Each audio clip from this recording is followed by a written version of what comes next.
സ്നേഹിതരെ, സദൃശവാക്യ പുസ്തകത്തിൻ്റെ തുടർച്ചയായ പഠനത്തിൽ ഏർപ്പെട്ടിരിക്കുകയാണല്ലോ നാം. ഇന്ന് അല്പസമയം ഒരുമിച്ച് ധ്യാനിക്കുവാനായി സദൃശവാക്യങ്ങൾ 15-ാം അധ്യായം അതിൻ്റെ 4-ാം വാക്യത്തിലേക്ക് നമുക്ക് നമ്മുടെ ശ്രദ്ധയെ തിരിക്കാം. നാവിൻ്റെ ശാന്തത ജീവവൃക്ഷം, അതിൻ്റെ വക്രതയോ മനോവ്യസനം. സദൃശവാക്യ പുസ്തകത്തിൻ്റെ ആരംഭം മുതൽ അവസാനം വരെ നാം ശ്രദ്ധിക്കുമ്പോൾ വാക്കുകളുടെ പ്രാധാന്യത്തെക്കുറിച്ചും നാവിൻ്റെ പ്രാധാന്യത്തെക്കുറിച്ചും ആവർത്തിച്ച് രേഖപ്പെടുത്തിയിരിക്കുന്നതായി നമുക്ക് കാണുവാനായിട്ട് കഴിയും. ഇവിടെ സാധാരണ നമുക്ക് ചുറ്റും നാം കാണാറുള്ള 2 തരത്തിലുള്ള നാവുകളെ കുറിച്ചാണ് തുലനം ചെയ്തിരിക്കുന്നത്.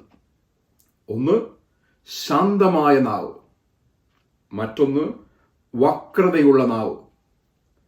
ശാന്തമായ നാവ് എവിടെയുണ്ടോ അവിടെ ജീവവൃക്ഷം എന്നും, വക്രതയുള്ള നാവ് എവിടെയുണ്ടോ അവിടെ മനോവ്യസനമെന്നും സദൃശവാക്യക്കാരൻ വിവക്ഷ ചെയ്യുന്നു.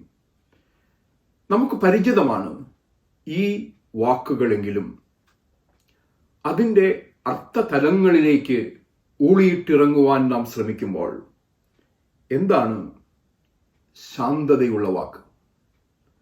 വളരെ മനോഹരമായ ഒരു വിവർത്തനമാണ് ഇവിടെ നാം കാണുന്നത്. ശാന്തതയുള്ള നാവ്. സൗമ്യമായ വാക്കുകൾ പറയുന്നത് മാത്രമാണോ ശാന്തതയുള്ള നാവിൻ്റെ ലക്ഷണം? പ്രക്ഷുബ്ധമായ അന്തരീക്ഷങ്ങളിൽ അനവധി പേർ ജീവിക്കുന്ന ഈ ലോകത്ത് ആശ്വാസവാക്കുകളാണോ ശാന്തതയുള്ള നാവിൻ്റെ ലക്ഷണം? ശാരീരികവും മാനസികവും വൈകാരികവുമായ അനവധി സമ്മർദ്ദങ്ങളുടെ മധ്യേയും രോഗങ്ങളുടെ മധ്യേയും മനുഷ്യർ ജീവിക്കുമ്പോൾ സൗഖ്യദായകമായ വാക്കുകളാണോ സൗമ്യതയുള്ള വാക്കുകൾ? നിരാശയുടെ ആഴക്കയങ്ങളിൽ അനേകർ നമുക്ക് ചുറ്റും ജീവിക്കുന്ന ഈ ലോകത്ത് പ്രോത്സാഹനത്തിന്റെ വാക്കുകളാണോ സൗമ്യതയുടെ വാക്കുകൾ?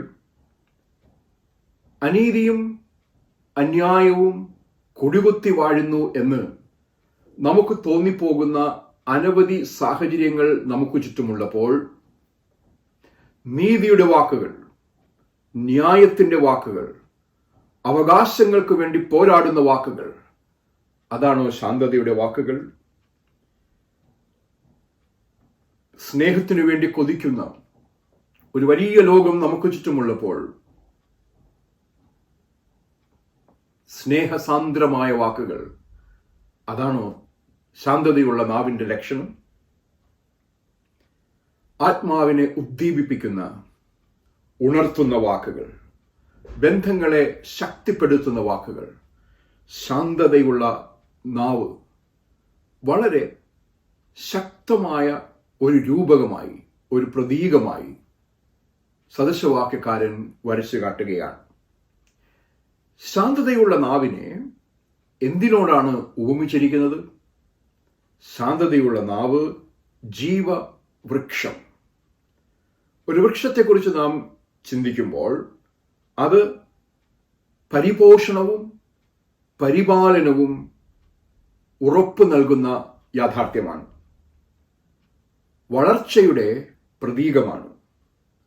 അത് പുനഃസ്ഥാപനത്തിൻ്റെ അടയാളമാണ്. വാക്കുകൾക്ക് പുനർനിർമ്മിക്കുവാനും പുനഃസ്ഥാപിക്കുവാനും കഴിയും എന്നതുപോലെ തന്നെ തച്ചുടയ്ക്കുവാനും കഴിയും എന്നുള്ള ഓർമ്മപ്പെടുത്തൽ. ഒരു വൃക്ഷം എങ്ങനെ തണലായി മാറുന്നുവോ വാക്കുകൾക്ക് തണലായി മാറുവാനായിട്ട് കഴിയും. ഒരു വൃക്ഷം എങ്ങനെ ജീവദായകമായി മാറുന്നുവോ അങ്ങനെ വാക്കുകൾക്ക് ജീവദായകമായി മാറുവാനായിട്ട് കഴിയും. ഒരു വൃക്ഷം എങ്ങനെ ആവാസ കേന്ദ്രമൊരുക്കുന്നുവോ വാക്കുകൾ ആവാസ കേന്ദ്രമൊരുക്കുവാൻ ഉതകുന്ന യാഥാർത്ഥ്യങ്ങളാണ്.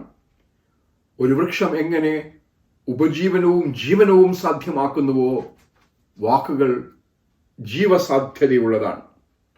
ശാന്തതയുള്ള നാവ് അത് മറ്റുള്ളവരെ സമ്പന്നമാക്കുന്നു, പരിപാലിക്കുന്നു. അതുകൊണ്ട് തന്നെ നാവിൻ്റെ ശാന്തത ജീവവൃക്ഷം എന്ന് പറയുമ്പോൾ അത് അതിശക്തമായ ഒരു പ്രതീകമായി നമ്മുടെ മുമ്പിൽ നിൽക്കുകയാണ്. മറുവശത്ത് ഒരു ചിത്രകാരന്റെ വൈപുണ്യത്തോടെ ഞാൻ ഈ വരച്ചു കാട്ടുന്ന ചിത്രം വക്രതയുള്ള നാവിനെ കുറിച്ചാണ്. വക്രത എപ്പോഴും വഞ്ചനയുമായി ചേർത്ത് നാം ചിന്തിക്കുന്ന ഒരു വാക്കാണ്. കപടത നിറഞ്ഞ നാവ് സത്യവും നീതിയും പ്രഘോഷിക്കുന്നതിനു പകരം അസത്യവും അനീതിയും തന്നിലൂടെ ഒഴുകുവാൻ അനുവദിക്കുന്ന നാവ്, കാപഠ്യത്തിന്റെ മൂടുപടമണിഞ്ഞ നാവ്.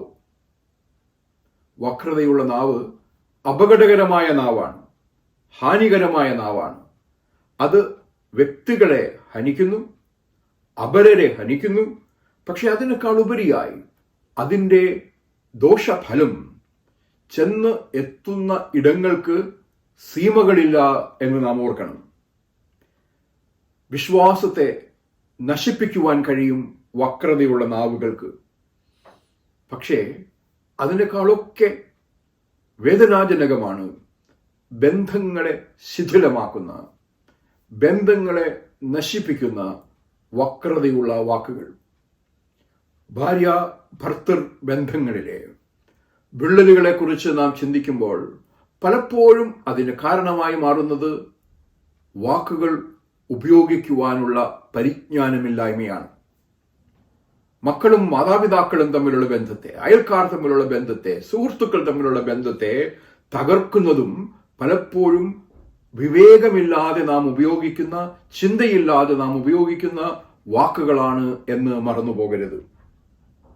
നമ്മുടെ വൈകാരികമായ ആരോഗ്യത്തെ മാത്രമല്ല, ആത്മീയ ആരോഗ്യത്തെ, നമ്മുടെ വിശ്വാസ ജീവിതത്തെ തന്നെ തകർക്കുവാനായി വാക്കുകൾക്ക് കഴിയും. വൈകാരിക ക്ഷേമം നാം എപ്പോഴും ഉപയോഗിക്കുന്ന വാക്കുകളുമായി വളരെ ചേർന്നിരിക്കുന്നു എന്നത് പ്രത്യേകം പ്രസ്താവ്യമാണ്. വക്രതയുള്ള നാവ് എന്തിന് കാരണമായിത്തീരുന്നു എന്ന് ഞാനീ പറയുന്നു എന്നതും ഇവിടെ നാം ശ്രദ്ധ വെച്ച് വായിക്കണം. വക്രതയുള്ള നാവ് ഞാനീ പറയുന്നത് മനോവ്യസനത്തിന് കാരണമായി തീരും എന്നുള്ളതാണ്. ഇന്ന് ഒട്ടനവധി മാനസിക വെല്ലുവിളികളുടെ മധ്യേ ജീവിക്കുന്നവരാണ് നാം. ആശ്വാസം തേടി അലയുന്ന അനവധി പേർ നമ്മുടെ ചുറ്റും ജീവിക്കുന്ന ഒരു പശ്ചാത്തലത്തിലാണ് നാം ആയിരിക്കുന്നത്. അങ്ങനെയുള്ള സാഹചര്യങ്ങളിൽ വക്രതയുള്ള നാവ് മനോവ്യസനമുണ്ടാക്കുന്നത് നാം പറയുന്ന വാക്കുകൾ കേൾക്കുന്നവർക്ക് മാത്രമല്ല, അപരന് മാത്രമല്ല, പലപ്പോഴും സ്വയത്തിനുമാണ്. ജീവിതത്തിൻ്റെ ചില ഘട്ടങ്ങളിലേക്ക്, ജീവിതത്തിൻ്റെ തകർച്ചയിലേക്ക് തിരിഞ്ഞു നോക്കുന്നവരെ നാം കണ്ടിട്ടുണ്ട്. അവരോട് ആത്മാർത്ഥമായ ഒരു സംഭാഷണത്തിൽ നാം ഏർപ്പെടുകയാണെങ്കിൽ സ്വയനീതീകരണത്തിന്റെ ഒരു ഘട്ടത്തിനപ്പുറത്തേക്ക് അവർ കടന്നു ചെല്ലുമ്പോൾ അവരുടെ ജീവിതം വന്നു പതിച്ചിരിക്കുന്ന പച്ചയായ യാഥാർത്ഥ്യങ്ങളെ യാഥാർത്ഥ്യബോധത്തോടുകൂടി വിശകലനം ചെയ്യുവാൻ അവർ തയ്യാറാകുമ്പോൾ അവർ തിരിഞ്ഞു നോക്കി പറയുന്ന ഒരു പച്ചയായ സത്യമുണ്ട്. എൻ്റെ ജീവിതത്തിൽ ഇന്ന് സംഭവിച്ചിരിക്കുന്ന അപജയത്തിന് കാരണം എൻ്റെ നാവിന് കടിഞ്ഞാണിടാൻ എനിക്ക് കഴിയാതെ പോയത് കൊണ്ട് മാത്രമാണ്. ബന്ധങ്ങൾ തകർന്നിരിക്കുന്നു, ഭാര്യ ദൂരെയായിരിക്കുന്നു, മക്കൾ അകലെ പോയിരിക്കുന്നു, സുഹൃത്തുക്കൾ ആരുമില്ലാത്ത അവസ്ഥയിൽ ഞാൻ ചെന്നെത്തി നിൽക്കുകയാണ്. ഇതിൻ്റെയൊക്കെ കാരണങ്ങളിലേക്ക് ഞാൻ തിരിഞ്ഞു നോക്കുമ്പോൾ ശാന്തതയില്ലാത്ത നാവ് അതുതന്നെയായിരുന്നു കാരണം. വക്രതയുള്ള നാവ് അതുതന്നെയായിരുന്നു കാരണം. സ്വാർത്ഥ ലാഭത്തിനു വേണ്ടി എന്ത് വക്രതയും ആകാമെന്നും എൻ്റെ സ്വയത്തിൻ്റെ ഏതോ അഹങ്കാരത്തിനു വേണ്ടി എന്ത് വാക്കും പറയുവാനുള്ള സ്വാതന്ത്ര്യം എനിക്കുണ്ട് എന്ന് ഞാൻ കരുതിയതുമാണ് പലപ്പോഴും മനോവ്യസനത്തിന് കാരണമായി തീർന്നത്.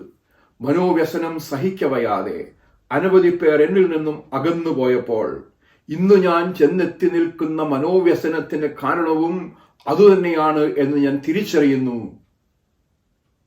യാഥാർത്ഥ്യമല്ലേ അത്? വക്രതയുള്ള നാവ് സമൂഹങ്ങൾക്ക് മനോവ്യസനത്തിന് കാരണമായി തീരുന്നു. വിഷം വമിക്കുന്ന, വർഗീയതയെ ഉദ്ദീപിപ്പിക്കുന്ന വാക്കുകൾ ഉപയോഗിച്ച് പ്രസംഗിക്കുന്നവരെ നമുക്കറിയാം. സ്നേഹത്തിൽ ഒരുമിച്ച് ജീവിക്കുന്ന സമൂഹം മതത്തിൻ്റെ അതിർവരമ്പുകൾക്കപ്പുറത്ത്, ജാതീയതയുടെ അതിർവരമ്പുകൾക്കപ്പുറത്ത്, പലയിടങ്ങളിലും ദേശീയതയുടെ അതിർവരമ്പുകൾക്കപ്പുറത്ത് മാനവികത ഒരുമിച്ച് നൽകുന്ന ഐക്യവേദികളിൽ സന്തോഷത്തോടെ സമാധാനത്തോടെ ജീവിച്ചിരിക്കുന്നവരുടെ ഇടങ്ങളിൽ മതിലുകൾ സൃഷ്ടിക്കുന്നവർ, വംശീയതയുടെ മതിലുകൾ സൃഷ്ടിക്കുന്നവർ, ജാതീയതയുടെ മതിൽ സൃഷ്ടിക്കുന്നവർ, മതങ്ങളുടെ പേരിൽ മതിൽ സൃഷ്ടിക്കുന്നവർ, രാഷ്ട്രീയ ലാഭത്തിനു വേണ്ടി, രാഷ്ട്രീയ താല്പര്യങ്ങൾക്ക് വേണ്ടി ഇല്ലാത്തിടങ്ങളിലേക്ക് ആവശ്യമില്ലാത്തതിനെ വലിച്ചിഴച്ചു കൊണ്ടുവരുന്നവർ, അവർ ദുഷ്ടലാക്കോടെ നാവിനെ ഉപയോഗിക്കുമ്പോൾ, ദുഷ്ടലാക്കോടുകൂടെ വാക്കുകളെ ഉപയോഗിക്കുമ്പോൾ എത്രമാത്രം മനോവ്യസനം, എത്രയധികം പേർക്ക് അത് സൃഷ്ടിക്കുന്നുവെന്നത് നാം കാണാതിരുന്നുകൂടാ. സമൂഹങ്ങൾക്കും ലോകത്തിനും തലമുറകൾക്കും മനോവ്യസനം സൃഷ്ടിക്കുന്ന വാക്കുകൾ എന്ന പച്ചയായ യാഥാർത്ഥ്യത്തെയാണ് ശാന്തതയുള്ള നാവ് ജീവവൃക്ഷം എന്ന് പറയുമ്പോൾ നാം ശ്രദ്ധിക്കേണ്ടത്.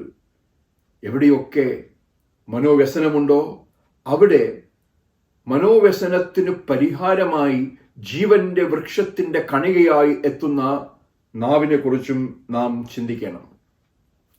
സാധാരണ എന്റെയും നിങ്ങളുടെയും ജീവിതങ്ങളിലേക്ക് നാം തിരിഞ്ഞു നോക്കുമ്പോൾ സ്നേഹിതരെ, ഒരു കാര്യം നാം സമ്മതിച്ചു കൊടുത്തേ തീരൂ.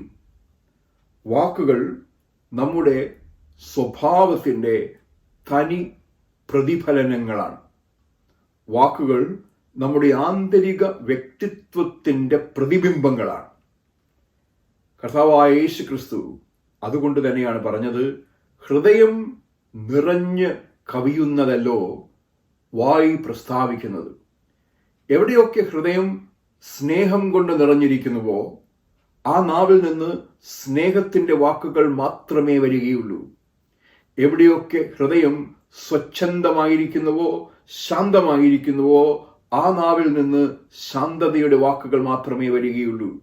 എവിടെയൊക്കെ ഹൃദയം മലീമസമാക്കപ്പെട്ടിരിക്കുന്നുവോ അവിടെയൊക്കെ ആ മാലിന്യം വാക്കുകളിലൂടെ ബഹിർഗമിക്കുമെന്നുള്ളത് നാം തിരിച്ചറിയേണ്ടിയിരിക്കുന്നു.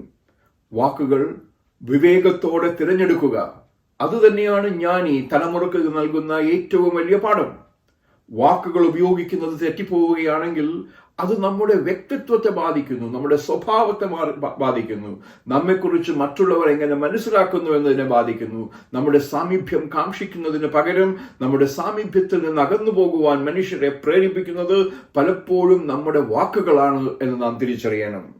വാക്കുകൾ നമ്മുടെ ആന്തരിക സ്വഭാവത്തെ മാത്രമല്ല, ഏത് മൂല്യങ്ങളാണോ നമ്മുടെ ജീവിതത്തിന് അടിസ്ഥാനമായിരിക്കുന്നത് ആ മൂല്യങ്ങളുടെ പ്രതിഫലനമാണ്.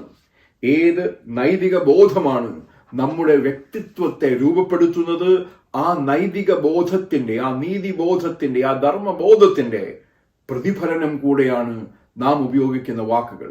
അതുകൊണ്ട് തന്നെയാണ് ശാന്തതയുള്ള നാവ് ജീവവൃക്ഷമായി മാറുന്നത്, വക്രതയുള്ള നാവ് മനോവ്യസനത്തിന് കാരണമായി മാറുന്നത്. പ്രയാസകരമായ സാഹചര്യങ്ങളിൽ ശാന്തതയുള്ള നാവ് ജീവവൃക്ഷമായി മാറുന്നത്, ജീവദായകമായി മാറുന്നത് വേദപുസ്തകത്തിൽ അനവധി പ്രാവശ്യം നാം വായിക്കുകയും മനസ്സിലാക്കുകയും ചെയ്തിട്ടുള്ളൊരു യാഥാർത്ഥ്യമാണ്. എലിയാവ് ജിസബേലിൽ നിന്നും അഹാബിൽ നിന്നും ഓടി ഒളിക്കുകയാണ്. ഭയപ്പെടുകയാണ്, മതിയായി എന്ന് പറയുകയാണ്. ജീവിതം മുമ്പോട്ട് കൊണ്ടുപോകുവാൻ എനിക്കാവില്ല എന്ന് പറഞ്ഞ് ഒരു ചൂരച്ചെടിയുടെ കീഴിൽ സർവം മതിയാക്കിയവനായി നിരാശയോടെ, വേദനയോടെ ജീവിതം അവസാനിപ്പിക്കണമെന്ന ആഗ്രഹത്തോടെ ഇരിക്കുമ്പോൾ ദൈവത്തിന്റെ ദൂതൻ അവന്റെ അരികിലേക്ക് കടന്നു വരികയാണ്. ദ മെസ്സഞ്ചർ, സന്ദേശവാഹകൻ അവന്റെ അരികിലെത്തി അവനെ സ്പർശിച്ച് എലിയാവിനോട് പറയുന്നത്, എഴുന്നേറ്റ് ഭക്ഷിക്കുക, എഴുന്നേറ്റ് ഭക്ഷിക്കുക. ഭക്ഷണം കഴിച്ച് വീണ്ടും മയങ്ങുമ്പോൾ അവനെ വീണ്ടും തട്ടി ഉണർത്തുകയാണ്. എഴുന്നേറ്റ് ഭക്ഷിക്കുക, നിനക്ക് ബഹുദൂരം പോകേണ്ടതുണ്ടല്ലോ. എല്ലാം അവസാനിച്ചുവെന്ന് കരുതി നിരാശയുടെ ആഴക്കയങ്ങളിൽ, ഭയത്തിന്റെ ആഴക്കയങ്ങളിൽ മരണം മുന്നിൽ കണ്ട് ചൂരച്ചെടിയുടെ കീഴിലായിരുന്ന പ്രവാചകന്റെ അടുക്കലേക്ക് എത്തിയ സാന്ത്വനത്തിന്റെ ആ നാവുകൾ, ശാന്തതയുടെ ആ നാവുകൾ എങ്ങനെ ജീവവൃക്ഷമായി മാറിയെന്ന് നമുക്കറിയാം. ആ വേദനയിൽ നിന്ന് എഴുന്നേൽപ്പാൻ, നടന്നു ചെല്ലുവാൻ, ദൈവത്തെ മുഖാമുഖം കാണുവാൻ, തന്നെ ഏൽപ്പിച്ച ശിഷ്ട നിയോഗങ്ങളിൽ ശുഷ്കാന്തിയോടെ ഏർപ്പെടുവാൻ, തന്റെ പിൻഗാമിയെ കണ്ടെത്തുവാൻ, ഏൽപ്പിക്കുവാൻ, ഭരമേൽപ്പിക്കുവാൻ, കർത്തൃസന്നിധിയിലേക്ക് യാത്ര ചെയ്യുന്നതുവരെ തന്നെ ഏൽപ്പിച്ച ദൗത്യമൊക്കെയും അതിശക്തമായി നിർവഹിക്കുവാനായി അവനെ സഹായിച്ചത് ശാന്തതയുള്ള നാവുകളുമായി തന്റെ അരിക്കലെത്തിയ ആ ശ്രദ്ധേയനായ വഴിയാത്രക്കാരനാണ്, ദൈവദൂതനായി മാറിയവനാണ്. എഴുന്നേറ്റ് ഭക്ഷിക്ക, ഇനിയും ബഹുദൂരം പോകേണ്ടതുണ്ടല്ലോ എന്ന് അവനോട് പറഞ്ഞവനാണ്. നമുക്ക് ചുറ്റും നിരാശയിൽ ജീവിക്കുന്ന ഒരുപാട് ആളുകളുണ്ട്. മതിയായി എന്ന് കരുതി ജീവിക്കുന്ന ഒരുപാട് ആളുണ്ട്. എന്തിന്, ആത്മഹത്യയെക്കുറിച്ച് പോലും ചിന്തിച്ച് ജീവിക്കുന്ന ഒരുപാട് പേരുണ്ട്. ആ സാഹചര്യത്തിലാണ് ശാന്തമായ നാക്കുകൾ ജീവവൃക്ഷമായി മാറുവാൻ കഴിയുന്ന നാവുകൾ ആയി മാറുവാൻ എനിക്കും നിങ്ങൾക്കുമാകേണ്ടത്. സ്പർശിക്കുവാൻ, എഴുന്നേൽക്കുവാൻ, ഭക്ഷിക്കുവാൻ, യാത്ര തുടരുവാൻ, തലമുറകളെ പ്രോത്സാഹിപ്പിക്കുവാനായി വിളിക്കപ്പെട്ടവരാണ് നാം. സർവം തകർന്നിരിക്കുന്നത് തന്റെ മുന്നിൽ കണ്ട നെഹമ്യാവ് പറയുകയാണ്, എഴുന്നേറ്റ് പണിയുക. ആ വാക്കുകളുടെ ശക്തി ഉടഞ്ഞും തകർന്നും പോയ ആ ദേശത്തിന്റെ മതിലുകളെ, ആ ദേശത്തിന്റെ വാതിലുകളെ പുനർസൃഷ്ടിക്കുവാനായി ജനതയ്ക്ക് കഴിയുന്ന അനുഭവം. പക്ഷപാതക്കാരൻ നാലാൾ ചുമന്നവനെ യേശുവിന്റെ അടുക്കലേക്ക് കൊണ്ടുവരുമ്പോൾ ഇനി ഒരു നാൾ എഴുന്നേറ്റ് നടക്കുവാൻ കഴിയുമെന്നവന് ചിന്ത പോലും ഇല്ലാത്തപ്പോഴാണ്, എഴുന്നേറ്റ, നിന്റെ കിടക്കയെടുത്ത് നടക്ക എന്ന് യേശു അവനോട് പറയുന്നത്. യായിറോസ് തന്റെ മകളുടെ രോഗവിവരം അറിയിക്കുവാനാണ് യേശുവിന്റെ അരികിൽ എത്തുന്നത്. പക്ഷേ യേശുവിന്റെ അരികിൽ എത്തി യായിറോസിന്റെ വീട്ടിലേക്ക് യാത്ര ചെയ്യുന്നതിന് മധ്യേ മറ്റൊരു സ്ത്രീയുടെ രോഗാവസ്ഥയുടെ മധ്യേ നിൽക്കുന്നവനായ യേശുവിന്റെ അരികിലേക്ക് യായിറോസിന്റെ വീട്ടിൽ നിന്നും സന്ദേശം എത്തുകയാണ്, ഗുരുവിനെ ഇനി അസഹ്യപ്പെടുത്തേണ്ട, താമസിച്ചുപോയി, ബാല മരിച്ചുപോയി. യേശു അവരെ സാന്ത്വനപ്പെടുത്തി ആ വീട്ടിലേക്ക് നടന്നു ചെല്ലുകയാണ്. നിലവിളിച്ച് കരഞ്ഞുകൊണ്ടിരിക്കുന്നവരോട് പറയുകയാണ്, നിങ്ങൾ കരയേണ്ട, ബാലിക മരിച്ചിട്ടില്ല, ഉറങ്ങുകയത്രേ. യേശു അവളുടെ കരം പിടിച്ച്, തലീതാ കൂമി, ബാലയെ എഴുന്നേൽക്ക, എഴുന്നേൽക്ക. ശാന്തതയുടെ വാക്കുകൾ ജീവദായകമായ വാക്കുകളായി മാറുന്നത്. പാപിനിയായ സ്ത്രീയെ പിടിച്ച് കല്ലെറിഞ്ഞു കൊല്ലുവാനായി കാത്തിരിക്കുന്ന ഒരു ജനസമൂഹത്തിന്റെ മധ്യേ നിങ്ങളിൽ പാപമില്ലാത്തവൻ കല്ലെറിയട്ടെ എന്ന് പറയുമ്പോൾ കല്ലുകൾ താഴെ വീഴുന്ന ശബ്ദം. ആ സ്ത്രീ പരിഹാസത്തിന്റെ, വിരൽ ചൂണ്ടലിന്റെ, കുറ്റപ്പെടുത്തലിന്റെ ശബ്ദം മാത്രം കേട്ടുകൊണ്ടിരുന്ന സ്ത്രീ വിമോചനത്തിന്റെ വാക്കുകൾ, സ്വാതന്ത്ര്യത്തിന്റെ വാക്കുകൾ യേശുവിൽ നിന്ന് കേൾക്കുകയാണ്. പോക, ഇനി പാപം ചെയ്യരുത്. പുത്തൻ ആരംഭങ്ങൾ സാധ്യമാണെന്ന് നിരന്തരം ഓർമ്മപ്പെടുത്തുന്ന യേശുവിന്റെ വാക്കുകളെ കുറിച്ചാണ് അവിടെ നാം കാണുന്നത്. തകർന്ന ജീവിതങ്ങളെ പുനഃസ്ഥാപിക്കുവാൻ വാക്കുകൾക്ക് കഴിയും. പോക, ഇനി പാപം ചെയ്യരുത് എന്ന അതിശക്തമായ ഓർമ്മപ്പെടുത്തലാണ് ഇവിടെ. സഹാനുഭൂതിയുടെ ആശയവിനിമയമാണ് ബന്ധങ്ങളുടെ ശക്തീകരണത്തിന് കാരണം. അതുകൊണ്ട് തന്നെ വാക്കുകൾ സ്നേഹസാന്ദ്രമായി ഉപയോഗിക്കുവാൻ, വാക്കുകൾ സഹാനുഭൂതിയോടുകൂടെ ഉപയോഗിക്കുവാൻ, വാക്കുകൾ സന്തോഷത്തോടുകൂടി ഉപയോഗിക്കുവാൻ, വാക്കുകൾ ജീവദായകമായി ഉപയോഗിക്കുവാൻ നമുക്ക് കഴിയണമെന്നുള്ള അതിശക്തമായ സന്ദേശം ഞാൻ ഈ നൽകുകയാണ്. ഹാനികരമായ സംഭാഷണങ്ങൾക്കെതിരെയുള്ള മുന്നറിയിപ്പാണ് ഈ സദൃശവാക്യം. പലപ്പോഴും നാം അറിയാതെ നാം ഉപയോഗിക്കുന്ന വാക്കുകൾ വരുത്തിവെക്കുന്നതായിട്ടുള്ള ദോഷൈക്യ ഫലങ്ങൾ നാം ശ്രദ്ധിക്കാറില്ല. ഞാൻ ഈ ഓർമ്മപ്പെടുത്തുന്നത്, നിങ്ങൾ നിങ്ങളുടെ നാവുകൾ കുശുകുശുപ്പിനായി ഉപയോഗിക്കുമ്പോൾ, അസത്യം പറയുവാനായി ഉപയോഗിക്കുമ്പോൾ, പരദൂഷണം പറയുവാനായി ഉപയോഗിക്കുമ്പോൾ, പരുഷമായ വിമർശനങ്ങൾക്കായി ഉപയോഗിക്കുമ്പോൾ, അത് മറ്റുള്ളവരിൽ എന്തുമാത്രം മനോവ്യസനം ഉണ്ടാക്കുന്നു എന്നത് മുന്നമേ ചിന്തിപ്പാൻ നിങ്ങൾക്കാകണം. പുറമേ കണ്ണുനീര് കണ്ടില്ല എങ്കിലും അവരുടെ ഹൃദയങ്ങളിൽ നിങ്ങൾ ഉണ്ടാക്കുന്ന കണ്ണുനീർ ചാലുകളെ കാണുവാൻ നിങ്ങൾക്കാകണം.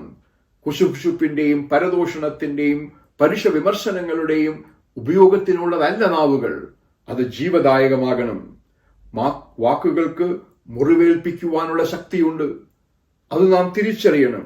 സംയമനം അതുകൊണ്ട് തന്നെ നമ്മുടെ ഓരോ വാക്കുകളിലും അത്യന്താപേക്ഷിതമാണ് എന്ന് ഞാൻ ഈ ഓർമ്മപ്പെടുത്തുകയാണ്. നാവിനെ മെരുക്കേണ്ടതിന്റെ അനിവാര്യത ഞാൻ ഈ പറഞ്ഞത് വേദപുസ്തകത്തിൽ ആകമാനം നമുക്ക് കാണുവാൻ കഴിയുന്ന ഒരു യാഥാർത്ഥ്യമാണ്. നമ്മുടെ ജീവിതങ്ങളെ ദൈവഹിതത്തിന് അനുരൂപമാക്കണമെങ്കിൽ അത് ഏറ്റവും അനിവാര്യമായി മാറുന്നത് നമ്മുടെ വാക്കുകളുടെ ക്രമീകരണത്തിലൂടെയാണ് എന്ന് നാം തിരിച്ചറിയണം. യാക്കോബ് ലേഖനം എഴുതുമ്പോൾ 3-ാം അധ്യായത്തിന്റെ 5 മുതൽ 11 വരെയുള്ള വാക്യങ്ങളിൽ നാവിനെ കുറിച്ച്, വക്രതയുള്ള നാവിനെ കുറിച്ച് അതിശക്തമായി നമ്മോട് സംസാരിക്കുന്നത് ഇത്തരുണത്തിൽ ഓർക്കുന്നത് നന്നായിരിക്കും. നാവ് ചെറിയ അവയവമാണെങ്കിലും അത് വളരെ വമ്പ് പറയുന്നു. ചെറിയ അവയവമാണ്, പക്ഷെ അതിന്റെ വമ്പു പറയലിന് സീമകളില്ല എന്ന് രേഖപ്പെടുത്തുകയാണ്. കുറഞ്ഞ തീ എത്ര വലിയ കാട് കത്തിക്കുന്നു. വക്രതയുള്ള നാവ് മനോവ്യസനം എന്ന് പറഞ്ഞതിന്റെ ഏറ്റവും ശക്തമായ പ്രതീകങ്ങളിൽ ഒന്നാണത്. ഒരു ചെറിയ തീ മതി കാടുകൾ കത്തിക്കുവാനായി. പലപ്പോഴും കാടുകൾ കത്തിയെരിയുന്ന ചിത്രം കണ്ടിട്ടുള്ളവരാണ് നാം. ആ കത്തി എരിയലിൽ നഷ്ടമാകുന്ന ആവാസ വ്യവസ്ഥ അത് കുറെ മരങ്ങളുടെ മാത്രം നഷ്ടമല്ല. കാട് കത്തിയെരിയുമ്പോൾ തങ്ങളുടെ ആവാസ കേന്ദ്രങ്ങളിൽ വിട്ട് പറന്നുപോകുന്ന പക്ഷിഗണങ്ങളുണ്ട്, ഓടിപ്പോകുന്ന മൃഗലതാദികളുണ്ട്. പക്ഷേ ഈ ഓടിപ്പോകലിന് കഴിയാതെ പെട്ടുപോകുന്ന എത്രയോ എത്രയോ ജീവജാലങ്ങളാണ് കത്തി അമരുന്നത് എന്ന് നമുക്കറിയാമോ? തലമുറകൾക്കൊരിക്കലും മടക്കി നൽകുവാൻ കഴിയാത്തതായിട്ടുള്ള നാശം കാട്ടുതീ മൂലമുണ്ടാകുന്നു. എന്നാൽ എല്ലാ കാട്ടുതീയെയും അപഗ്രഥിക്കുമ്പോൾ അതിൻ്റെ പിന്നിലുള്ളത് ഒരു ചെറിയ തീനാളം, ഒരു ചെറിയ തിരിനാളം. ഒരു ചെറിയ തീനാളത്തിന്, ഒരു ചെറിയ തിരിനാളത്തിന് എത്രമാത്രം നഷ്ടമുണ്ടാക്കുവാൻ കഴിയുമോ അത്രമാത്രം നാശനഷ്ടങ്ങൾ വാക്കുകൾ കൊണ്ട് ഉണ്ടാകാം. അതുകൊണ്ട് ഓരോ വാക്കും ഉപയോഗിക്കുമ്പോൾ ശ്രദ്ധയോടെ ഉപയോഗിക്കുക. നാശനഷ്ടങ്ങൾ ഉണ്ടായതിനു ശേഷം അയ്യോഭാവം ഉണ്ടായിട്ട് കാര്യമില്ല എന്ന് ഓർമ്മപ്പെടുത്തുകയാണ് അവിടെ. എത്ര വട്ടം ഓർമ്മപ്പെടുത്തിയിട്ടും നാവുകൾക്ക് കടിഞ്ഞാണിടാൻ നമുക്ക് കഴിയാതെ പോകുന്ന യാഥാർത്ഥ്യത്തെ ഇത്തരുണത്തിൽ നാം ശ്രദ്ധയോടെ കാണണം. നാവും ഒരു തീ തന്നെ ഓർമ്മപ്പെടുത്തിയാണ് അവിടെ. അത് ദേഹത്തെ മുഴുവനും മലീമസമാക്കും, ദേവത്തെ മുഴുവനും മലിനമാക്കും. അത് ജീവചക്രത്തിന് തീ കൊളുത്തും എന്നാണ് യാക്കോബ് പറയുന്നത്. യാക്കോബിന്റെ 3-ാം അധ്യായത്തിന്റെ 8-ാം വാക്യത്തിൽ മനുഷ്യന്റെ നിസ്സഹായ അവസ്ഥയെക്കുറിച്ച് പറയുന്നത് കാണുക. ചുറ്റുമുള്ള സകലത്തെയും അവൻ പിടിച്ചെടുക്കുന്നു. അവൻ വന്യമൃഗങ്ങളെപ്പോലും മെരുക്കിയെടുക്കുന്നു, ആനയെപ്പോലും മെരുക്കിയെടുക്കുന്നവൻ. എന്നാൽ സർവത്തെയും മെരുക്കുന്ന മനുഷ്യന് തൻ്റെ നാവിനെ മെരുക്കുവാനാവുന്നില്ല എന്നത് ഒരു യാഥാർത്ഥ്യമല്ലയോ? അത് അടങ്ങാത്ത ദോഷം, അടങ്ങാത്ത ദോഷം നാവിൽ ഒളിഞ്ഞിരിക്കുന്നു എന്ന് ഞാൻ പറയുമ്പോൾ, മരണകരമായ വിഷം അതിൽ നിറഞ്ഞിരിക്കുന്നുവെന്ന് പറയുമ്പോൾ, സർപ്പത്തെയും രാജവെമ്പാലയും കാണുമ്പോൾ നാം പറയും വിഷമുള്ളതാണ്, സൂക്ഷിക്കുക, മാറി നിൽക്കുക. അവയുടെ നാവിൽ ഒളിഞ്ഞിരിക്കുന്നതായിട്ടുള്ള അപകടങ്ങളെക്കുറിച്ച് നാം പറയാറുണ്ട്. പക്ഷേ ഉള്ളിലുള്ള വിഷമാണ് ആ പല്ലുകളിലൂടെ, ആ വായിലൂടെ സമൂഹത്തെ, ചുറ്റുമുള്ളവരെ വേദനിപ്പിക്കുന്നവരെ വിഷലിപ്തമാക്കുന്നുവെങ്കിൽ, സാധാരണ മനുഷ്യൻ തന്നെ ഉപദ്രവിക്കാത്തവരെ പോലും ദ്രോഹിക്കുന്ന ദോഷൈക്യ യാഥാർത്ഥ്യങ്ങളിലേക്ക്, മരണകരമായ വിഷം വമിക്കുന്ന അനുഭവത്തിലേക്ക് ചെന്ന് എത്തി നിൽക്കുന്നതിനെ കുറിച്ചാണ് ഞാൻ ഈ രേഖപ്പെടുത്തുന്നത്. അതിനാൽ ദൈവത്തെ സ്തുതിക്കുന്ന നാവ്, അതിനായി സൃഷ്ടിക്കപ്പെട്ട നാവ്, ദൈവ സാദൃശ്യത്തിൽ സൃഷ്ടിക്കപ്പെട്ടവരെ ശപിക്കുവാൻ ഉപയോഗിക്കുന്നത് എത്ര കഷ്ടം എന്ന് നാം കാണുകയാണ്. സ്തോത്രവും ശാപവും ഒരേ നാവിൽ നിന്നോ? നാം ആഴമായി ചിന്തിക്കേണ്ട അനുഭവമാണ്. ശാന്തതയുള്ള നാവും വക്രതയുള്ള നാവും ഒരാൾക്ക് തന്നെ ഉണ്ടാവുവാൻ കഴിയുമോ? ഉറവിന്റെ ഒരേ ദ്വാരത്തു നിന്ന് മധുരവും കയ്പുമുള്ള വെള്ളം പുറപ്പെടുമോ എന്ന് യാക്കോബ് ചോദിക്കുമ്പോൾ, നമ്മുടെ ജീവിതങ്ങളിലേക്ക്, നമ്മുടെ നാവുകളിലേക്ക് ആത്മാർത്ഥമായ ഒരു വിലയിരുത്തലിന് അത് വഴിതെളിക്കണം. നമ്മുടെ വാക്കുകൾക്ക് ചുറ്റുമുള്ള അന്തരീക്ഷത്തെ മലീമസമാക്കുന്നത് പോലെ തന്നെ നന്മയിലേക്ക് രൂപപ്പെടുത്തിയെടുക്കുവാനും കഴിയും എന്ന് നാം മറന്നുപോകരുത്. ശാന്തമായ മനസ്സുള്ള ഒരിടത്ത് ചുറ്റും സമാധാനം നിറയ്ക്കുവാൻ ആ ശാന്തതയുള്ള നാവിന് കഴിയും. ചുറ്റും വിശ്വാസം നിറയ്ക്കുവാൻ ശാന്തതയുള്ള നാവിന് കഴിയും. ചുറ്റും ഐക്യം വളർത്തുവാൻ ശാന്തതയുള്ള നാവിന് കഴിയും. എന്നാൽ വക്രതയുള്ള നാവ് എവിടെയുണ്ടോ അവിടെയൊക്കെ ഭിന്നത സൃഷ്ടിക്കപ്പെടുന്നു എന്ന് നാം മറന്നു പോകരുത്. ഈ സദൃശവാക്യത്തെ നാവിന്റെ ശാന്തത, ജീവവൃക്ഷം, അതിന്റെ വക്രത, മനോവ്യസനം എന്ന് നാം ചിന്തിക്കുമ്പോൾ, വാക്കുകൾ ആത്മാവിന്റെ ഫലം നമ്മിലുണ്ടോ എന്നതിന് ദൃശ്യമായ പ്രതിഫലനങ്ങളാണെങ്കിൽ, ആത്മാവിന്റെ ഫലം ഒക്കെയും നമ്മുടെ വാക്കുകളിൽ വ്യക്തമായിരിക്കണം. അങ്ങനെയെങ്കിൽ നാവിന്റെ ശാന്തത ജീവവൃക്ഷമാകണമെങ്കിൽ ആ നാവിന്റെ ഗുണഘടങ്ങൾ അത് സ്നേഹം നിറഞ്ഞ വാക്കുകൾ പറയുന്ന നാവാകണം. അത് സന്തോഷം തുളുമ്പുന്ന വാക്കുകൾ പറയുന്ന നാവാകണം. അത് സമാധാനത്തിന്റെ ചാലകമായി മാറുവാൻ വർത്തിക്കുന്ന നാവാകണം. അത് ദീർഘക്ഷമയോടെ മാത്രം യാഥാർത്ഥ്യങ്ങളോട് പ്രതികരിക്കുന്ന നാവാകണം. അത് ദയയോടെ ഇടപെടുന്ന നാവാകണം. അത് പരോപകാരത്തിനു വേണ്ടി സ്വയ സമർപ്പിതമായ നാവാകണം. അത് വിശ്വസ്തതയുടെ പര്യായമായ നാവാകണം. അത് സൗമ്യതയുടെ പ്രതിഫലനമായ നാവാകണം. അത് ഇന്ദ്രിയ ജയത്തെ സ്വയം വെളിപ്പെടുത്തുന്ന നാവാകണം. ശാന്തമായ നാവ് ദൈവത്തിന്റെ ദാനമാണ്. അത് രൂപപ്പെടുത്തുന്നതിൽ നമ്മുടെ അധ്യാപകരും നമ്മുടെ മാതാപിതാക്കളും നമ്മുടെ ചുറ്റുമുള്ളവരും നമ്മുടെ വളർത്തു ഗുണവും വളരെ സ്വാധീനിക്കുന്നു. എന്നാൽ ശാന്തമായ നാവിന്റെ രൂപീകരണത്തിൽ അച്ചടക്കവും പ്രാർത്ഥനയും അനിവാര്യമാണ് എന്ന് നാം ശ്രദ്ധിക്കണം. നവീകരണത്തിനുള്ള ചാലകങ്ങളായി നമ്മുടെ നാവുകൾ മാറണമെങ്കിൽ, നവോത്ഥാനത്തിന്റെ ചാലകങ്ങളായി നമ്മുടെ വാക്കുകൾ മാറണമെങ്കിൽ, ഞാൻ പറയുന്ന ഈ സദൃശവാക്യത്തിന്റെ അവഗാഹമായ പൊരുളുകൾ മനസ്സിലാക്കുവാൻ എന്നും സന്നദ്ധരായിരിക്കണം.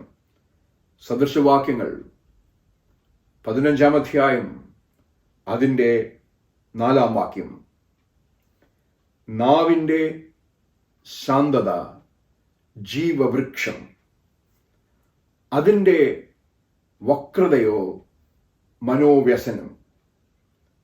നമ്മിൽ ഓരോരുത്തരിലും ശാന്തതയുള്ള നാവുണ്ടാകുവാൻ, നമ്മുടെ ഓരോരുത്തരുടെയും നാവുകൾ ജീവവൃക്ഷത്തിന്റെ പ്രതീകങ്ങളായി മാറുവാൻ, വക്രതയുള്ള നാവ് നമ്മിൽ നിന്ന് അകന്നു പോകുവാൻ, നമ്മുടെയും ആരുടെയും മനോവ്യസനത്തിന് കാരണം നമ്മുടെ വാക്കുകളാകാതിരിപ്പാൻ ദൈവസന്നിധിയിൽ വിനയപ്പെട്ട് നമുക്ക് പ്രാർത്ഥിക്കാം. ഈ സദൃശവാക്യത്തിന്റെ ആഴമായ പൊരുൾ ഇനിയും മനസ്സിലാക്കുവാൻ ദൈവത്തിന്റെ ആത്മാവെ ഞങ്ങളുടെ അകക്കണ്ണുകളെ തുറക്കണമേ എന്ന് തുടർന്ന് നമുക്ക് പ്രാർത്ഥിക്കാം. നാവിന്റെ ശാന്തത ജീവവൃക്ഷം, അതിന്റെ വക്രതയോ മനോവ്യസനം.